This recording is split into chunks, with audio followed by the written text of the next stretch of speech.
everyone. It's me, Crystal, with Pinky Paws, and my husband Alan and Nicole, our volunteers out here, and Paul, our handyman's out here, and all the kitties and the doggies that we have. We're doing a walkthrough today just to show you how we are at this time. I get messages every day of people wanting us to take in animals. It's not that we don't want to, it's just that we can't. And that's why I've been revamping things, and because I feel like after visiting all these indoor facilities that the animals should be inside, and that's just my feeling after the experience. People may feel differently, but that's what I'm going to do. So that's why we've still been working on networking our final ones that are out here.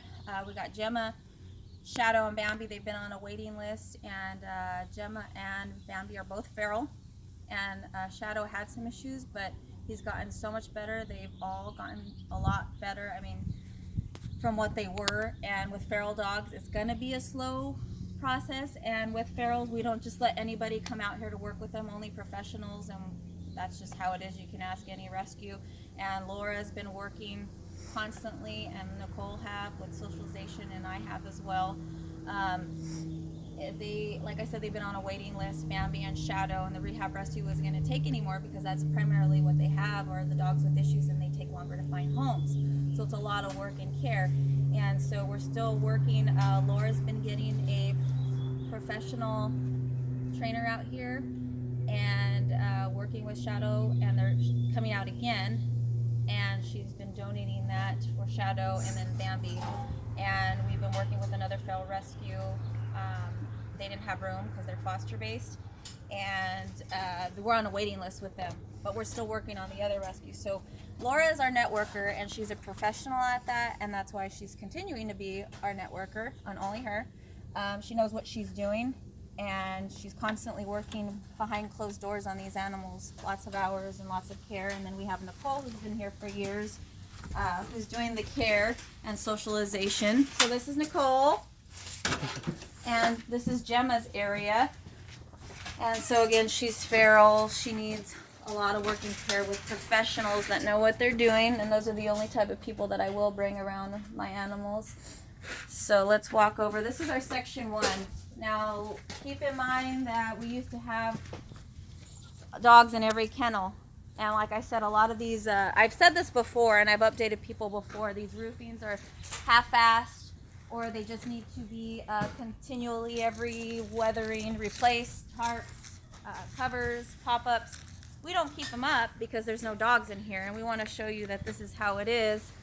Yes, these are kennels that are no longer in use, and dogs will not go in these kennels anymore. And we pay our handyman, and it's never enough over the years. I owe him so much more than what I've paid him, because he's kept up the kennels when the dogs were here. And so like I said, I want them to be indoors, so I don't use these, so I'm not going to pay him to upkeep them when I couldn't afford to do it before, but we did it. Now also, just to let you know that our handyman is here every day. He's not sitting here all day, but he's here every Working day, every throughout day. the day, working, keeping an eye on the dogs.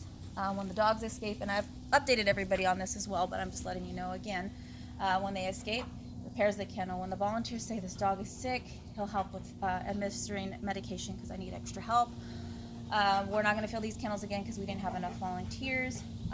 When a dog would get out, the volunteers would tell us as well, or if something's wrong, the weeds need to be done. Again, we're paying Paul because this property is 2.5 acres, and it's a lot to maintain for me, especially working full-time. Even with my salary and everything, it's still a lot. So these dogs are never left by themselves at any always point. cared There's for. always somebody here watching And we have constant our dogs. blankets. This is Shadow, so nothing's been cleaned yet, just to show you guys. He's got the bigger area. Laura's been working with him. He has come bud. a long way. He is a great boy. Great. So this is his bigger area because he's our long timer, so he has the VIP. It's not VIP to me because I feel like they should be inside. We're only utilizing these kennels on the concrete. I want to show you this roofing up here. When I was excited, and I like to get my hopes up when people want to help, but I shouldn't this time, about the roofing project, I did a posting and I never updated. I want to show you that this is what they did. They actually were thankful for what they did, but they put it up higher so the sun beats down, and even my mom came out and saw it. And then they left some material for us to hire someone else, like my handyman, to fix, like this roofing. Just show this right here, babe. How it's all warped. I'm not gonna put continue to put dogs See, in we don't there. put dogs And underneath I don't like these the kennels. dirt kennels because of my years of experience. I just don't prefer it. So we did not get a full roofing grant, and that nonprofit will let everybody know as well that it was not, and they could never pay the money directly to us or any nonprofits that they choose to receive any funding. They had to buy the items for them. So just to let you know on that topic. They actually have to fund it themselves. They do not hand over money. Yes. And so this is what was covered and built, just to let you know.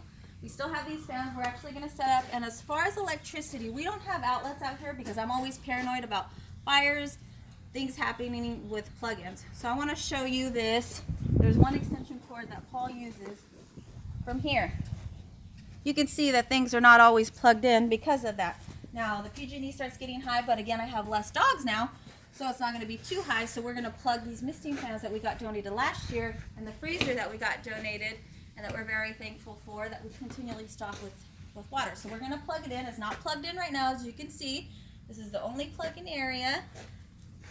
And we're going to get that set up, and we're actually going to, this is our section 2. I want to show you all these empty kennels. Now, just because we have empty kennels, we're not going to fill them up. And again, they're not being kept maintained. We got some kitty litter because we got the chicken that comes over here and the other kitties. So I want to show you all of this as well. See how bad this roofing is. Not kept up kennels. This is just raw, showing you how it is here. Also want to let you know that back in August of 2016, Fresno County, Fresno Humane were doing inspections of rescues. And I noticed that because I was hearing, and so they gave me 2 to 3 days notice, came out, so things are bad. I would have been shut down, but I was approved, and you guys would have known all by now. And so I was approved back then, so I wanted to let you know. I'm glad they came out and did that, because just to show you that everything is legit here. So these kennels will look like this from forever. I mean, Yeah. there's no dogs will go in these kennels anymore. They're not being used for that anymore. Yeah, we're thankful that they came out and did that. And just to let you know, we are zoned for ag, so we can have as many animals as we want out here. We don't need a kennel license, but I'm not going to do that because it's not right for the animals. So we're going to actually move Bambi here. Her and Shadow, we've been working with them, me, Laura, and Nicole. They're doing great together and trying to socialize them. They see each other through the kennels. But I'm going to put her in here, and we're going to have the fan. So we just have one section, and then I'm going to move Gemma here on the concrete. Nicole suggested because it's easier to clean. But we are going to put some tarps in the back to try to keep. I just don't want it to get too suffocating from the sun. So we kind of just all work together. And oh my gosh, there's eggs under there. Is that where the chicken's laying chicken eggs? lays eggs under here. Maybe I should leave it open for it. And we have a chicken as well. So this is our other fan. You could tell was out of service, but we're getting all cleaned up. And it's a chicken that came out of nowhere too. So Yeah. So section 3. we don't know where it came from. And so just to show you, we don't use these even though they're on concrete, but they're just back up. It's not maintained. The areas that we don't use, but Paul's always constantly working hard, and we're paying him. And like I said, we never pay him enough. These are the chimes that Laura got for Bambi. And I know some people have been talking and getting other people to believe false things. So we wanted to let you know Bambi's doing great. Hey, sweetheart. Here she is. She's feral, and she's doing as great as she can be. She's been wagging her tail here and there. I have a video that I haven't shared from last Thursday from Laura. Been working on socializing now. She has to be cared for specifically, this kind of doggy. A lot of patient love and care, and just we've been blessed with everyone working with her. So I'm going to try to move her, and hopefully she doesn't bite me. If she does, it's okay. It's totally understandable because of, you know, we don't really know everything she's been through, but she was living out on the street. And this is Paul, our handyman. He does all the hard work out here. He's constantly keeping everything up. So we're going to move her because I know a lot of the birds have taken over these other kennels, and we were constantly replacing the tarps up here. It's just easier if we move them all in one place. So we wanted to show you. Someone had mentioned about this radio that we had out here being electrocuted, a dog being electrocuted. We never asked the people to bring out because we already have one from when Della was sick, a CD player. And It was a radio that they themselves brought out without asking. asking. Because I would have said, hey, I already have one. There's no need to spend money. But anyways, it was never plugged in. They wanted to plug it in. As you can see, no plugs. like I said, with the extension cord, and I didn't want to do that, so they went and got the wrong batteries. So then me and hubby went and got the right batteries, and I had it actually the closest to this kennel right here. It was on this bench, and the bench was across here because it was a dog that needed socialization, and we needed to see if we could work with her or not. She was kind of aggressive. And so we had it there, which wasn't even close enough, and it had batteries. It wasn't plugged in, so you know. And most of the other time I actually had it right here because I wanted Bambi to enjoy on the calming as well. So I wanted to let you know on that topic. And yes, none of these kennels are going to be kept up because we don't have dogs in there. And when we had this one, I let them know, hey, I don't have these kennels prepped, so we're going to have to come together. Laura was out here and was upset because they put a blanket in here that was going to be tore up right away. And so Laura, before they got here, Laura was upset and she cleaned all the kennels. And so we're careful of things down to the blankets, knowing that they're going to shred it, and you know, it's more work for us, and then if they ingest it, it's not safe for them, it's not humane. And so she was upset about that, and about Laura was working with that dog, but she wasn't owned by us, we were only the foster. So that's that situation. And we have our own dog houses that we keep on stock, and I'm going to keep those because if I do have dogs, I don't want to be struggling for dog houses. So when I ask for dog houses, it's genuinely for the people that need it. Now I have more property, and that's not maintained as well. You want to do a walkthrough there? Sure, too? why not? Just to show you. This is how it is, and there should not be dogs out here. What I would really love is to just have the dogs indoors. So just to show you, we used to have dogs when this was kept up, but now we don't. Actually, yeah, this area was vacant first, so which is why it looks like it does. We never got to this section, and we didn't do another one, so we have a pile of stuff we still need to clean up. But you can see, yeah, we have dog houses still out here, but I'm going to keep those on hand just in case. So this takes a lot to keep this property up. I got to get a tractor and get all that stuff. You can see, and Paul's on top of it. I want to show you, we wanted this to be an exercise area, but never got to it, and you know, everything's changed, so we're not doing that. Nicole even had a great design for it, but like I said, I want something indoor, so that's why we're revamping on trying to build a foundation. And I don't want to constantly be in the hole how I was all those years. It just wasn't good for the animals to constantly be in the hole for them, so I make sure I have resources before I can help another animal here and there. And yeah, we do, you know, we're not taking in, if it makes sense, but if we can here and there. But what we're doing right now is we're focusing on our own animals because I've been so busy in rescue that there are years of their prime, you know, I was busy doing rescue. So now a lot of them are, you know, pancreatitis, Bart with the slip disc that he's healing, Abby with cancer. We're focusing on spending time with our animals, our family, and I'm focusing on a lot of self-care and balancing our lives. And we're entitled to that just like everyone else. So just want to let you know, we used to have dogs in these areas as well. These are concrete areas, so if an emergency ever came up, we would use our concrete ones first because I don't like the dirt ones. I just don't. And everything, even the dirt ones, are reinforced trenches. My mom and Paul built and designed all this. Just so you know, it wasn't me when it was all built. I bought the property under my name with no donations. Used to have dogs here. This is where Kaya was with her cancer, but she's got a long-term foster. She had a building right here. I mean, yeah, if I can do a favor for somebody here and there and I can hold an animal, you know, sometimes I'll do it. It just depends. And then if I get the help to even keep it up. Where do you want to go? You want to go out that way? Whatever you want to do. Yeah. Okay. So we got all these gates that are, you know, rinky-dinky as they break. Paul fixes them. This one's still open because it's still messed up. But that would have been a good area for someone to run around. So we're going to hook up the fan like Nicole had reminded me about. And she brought some water. We need to get those water bottles. They're not going to be frozen right away, but we got to get everything plugged in and tuned in, and then we'll try to move Bambi, and hopefully she doesn't bite me. And then I don't know if I should try to move Gemma too today, but we're going to try. Got our old van still out here. We got all our junk. Just wanted to show you. This is how my place is. Nothing to hide. So anything else, baby, that you want to say? And I just want to let you know I don't have to explain myself to anybody. I don't have to, but I'm letting you guys all know just to update you on why we can't take in these animals.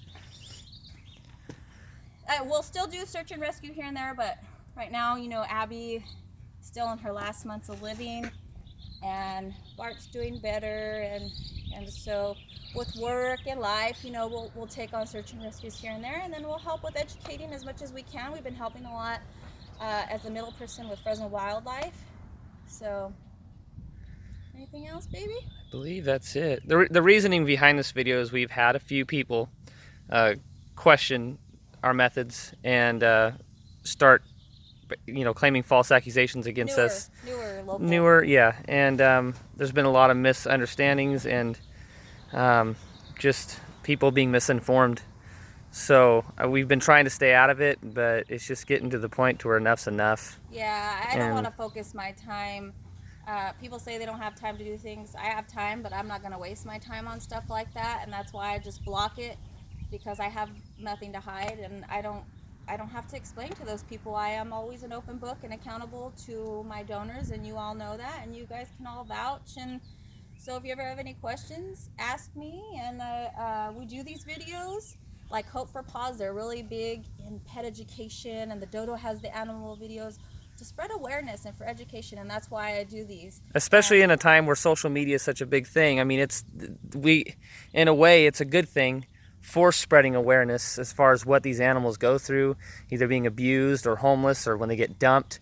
I mean, there's no better way to spread the awareness other than social media. Exactly. Taking videos. We encourage anyone, take video. Yes. Do walkthroughs. Catch the bad people. I mean, between Crystal and her mom Irene, I mean, they've saved countless animals. Yeah. Not just dogs, but countless animals. And only one of those dogs, being Betty Boop, has made it viral. Worldwide. Only one. It's not something that happens every single time we post a video, and that's not what we're out there seeking. We are out there trying to spread education. The thing is most of the cases that we end up stumbling upon, they're really bad cases. These poor animals are going through hell. And so getting them to trust us after someone else, whoever it was, has been so horrible to them, it's a long, painstaking process to get some of these animals to trust again, to love again.